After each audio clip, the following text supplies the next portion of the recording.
When someone goes to the doctor and says, "I hear a voice in my head," he or she will most likely be sent to a psychiatrist.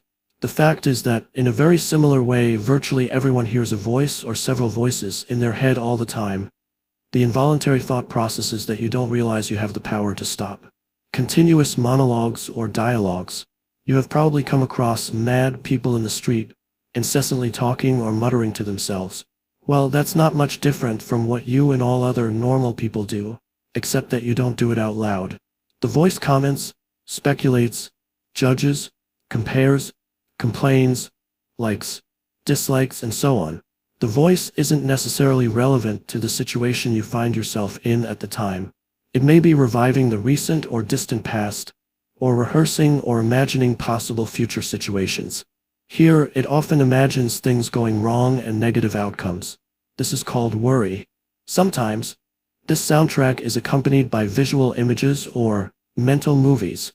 Even if the voice is relevant to the situation at hand, it will interpret it in terms of the past. This is because the voice belongs to your conditioned mind, which is the result of all your past history as well as the collective cultural mindset you inherited. So, you see and judge the present through the eyes of the past and get a totally distorted view of it. It is not uncommon for the voice to be a person's own worst enemy. Many people live with a tormentor in their head that continuously attacks and punishes them, draining them of vital energy. It is the cause of untold misery and unhappiness, as well as disease. The good news is that you can free yourself from your mind. This is the only true liberation. You can take the first step right now. Start listening to the voice in your head as often as you can. Pay particular attention to any repetitive thought patterns, those old gramophone records that have been playing in your head perhaps for many years. This is what I mean by watching the thinker, which is another way of saying, listen to the voice in your head. Be there as the witnessing presence. When you listen to that voice, listen to it impartially. That is to say, do not judge. Do not judge or condemn what you hear, for doing so would mean that the same voice has come in again through the back door. You'll soon realize, there is the voice, and here I am listening to it, watching it. This I am realization, this sense of your own presence, is not a thought. It arises from beyond the mind. So, when you listen to a thought, you are aware not only of the thought but also of yourself as the witness of the thought. A new dimension of consciousness has come in. As you listen to the thought, you feel a conscious presence, your deeper self, behind or underneath the thought, as it were. The thought then loses its power over you and quickly subsides, because you are no longer energizing the mind through identification with it. This is the beginning of the end of involuntary and compulsive thinking. When a thought subsides, you experience a discontinuity in the mental stream, a gap of no mind. At first, the gaps will be short, a few seconds perhaps, but gradually they will become longer. When these gaps occur, you feel a certain stillness and peace inside you. This is the beginning of your natural state of felt oneness with being, which is usually obscured by the mind. With practice, the sense of stillness and peace will deepen. In fact, there is no end to its depth. You will also feel a subtle emanation of joy arising from deep within. The joy of being. It is not a trance-like state. Not at all. There is no loss of consciousness here. The opposite is the case. If the price of peace were a lowering of your consciousness, and the price of stillness a lack of vitality and alertness, then they would not be worth having. In this state of interconnectedness, you are much more alert, more awake than in the mind-identified state. You are fully present. It also raises the vibrational frequency of the energy field that gives life to the physical body. As you go more deeply into this realm of no mind, as it is sometimes called in the East, you realize the state of pure consciousness.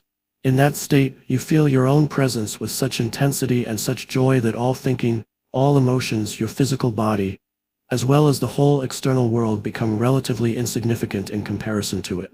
And yet, this is not a selfish but a selfless state. It takes you beyond what you previously thought of as yourself. That presence is essentially you, and at the same time inconceivably greater than you. What I am trying to convey here may sound paradoxical or even contradictory, but there is no other way that I can express it. Instead of watching the thinker, You can also create a gap in the mind stream simply by directing the focus of your attention into the now. Just become intensely conscious of the present moment. This is a deeply satisfying thing to do. In this way, you draw consciousness away from mind activity and create a gap of no mind, in which you are highly alert and aware but not thinking.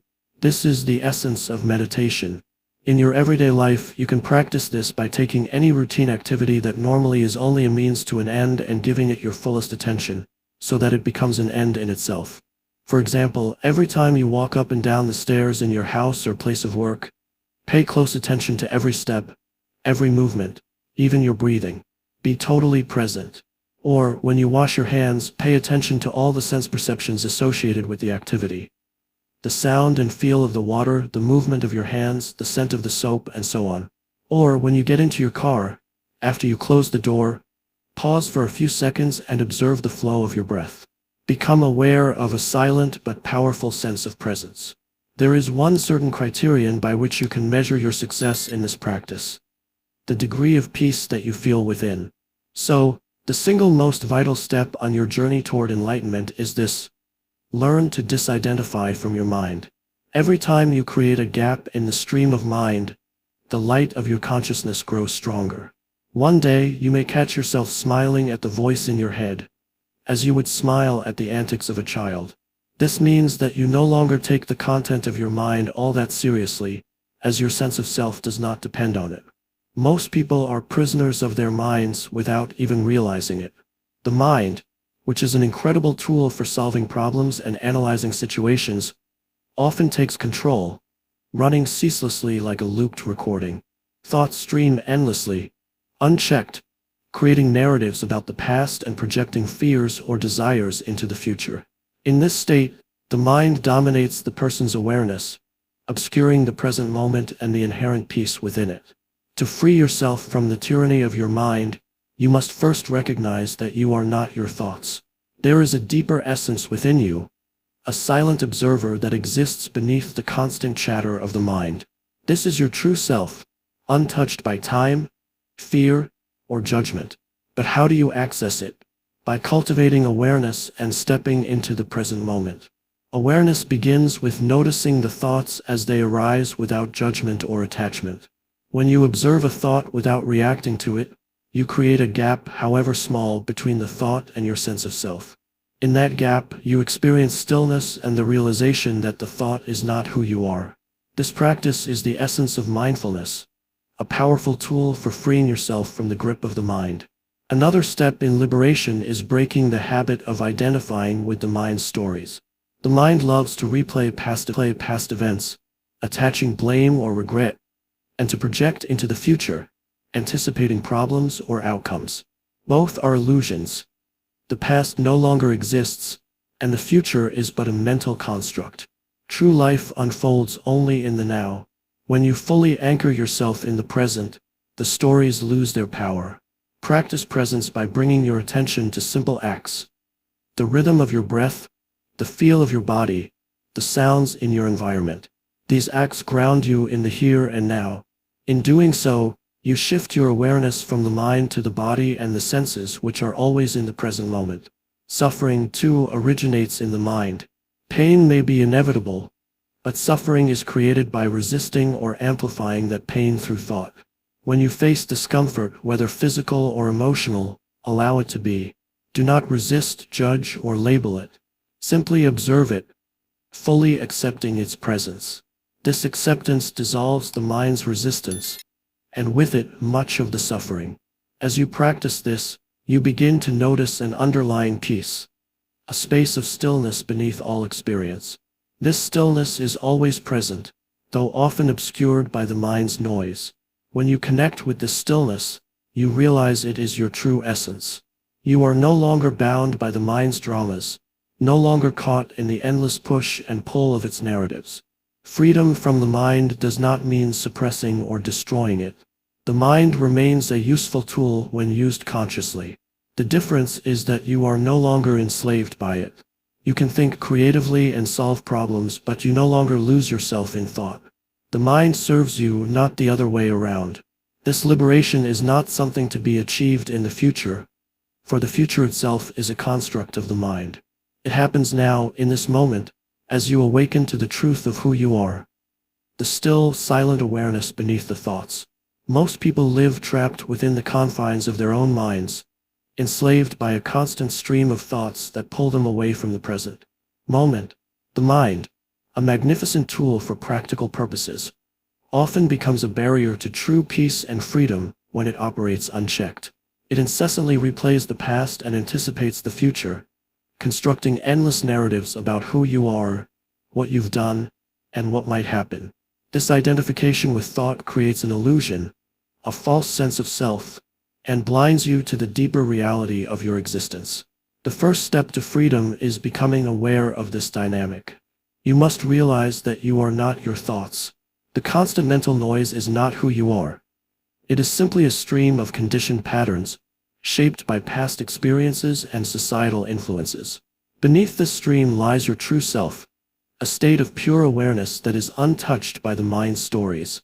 When you begin to observe your thoughts, something extraordinary happens. A space opens up.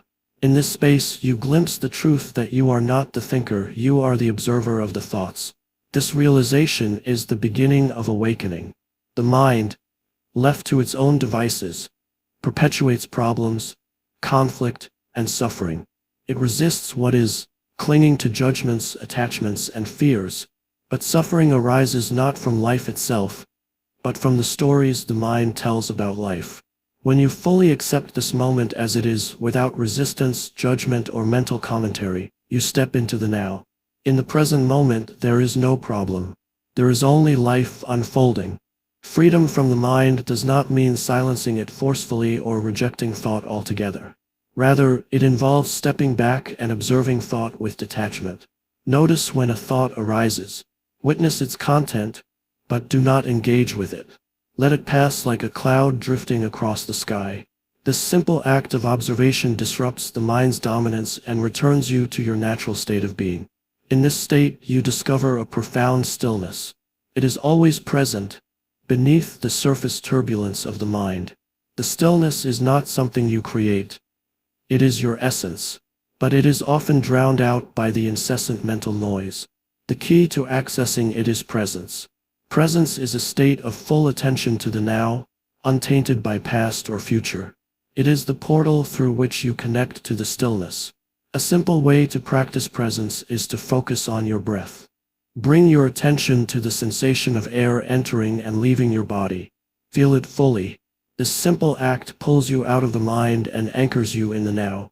You can also direct your awareness to your inner body, sensing the aliveness within.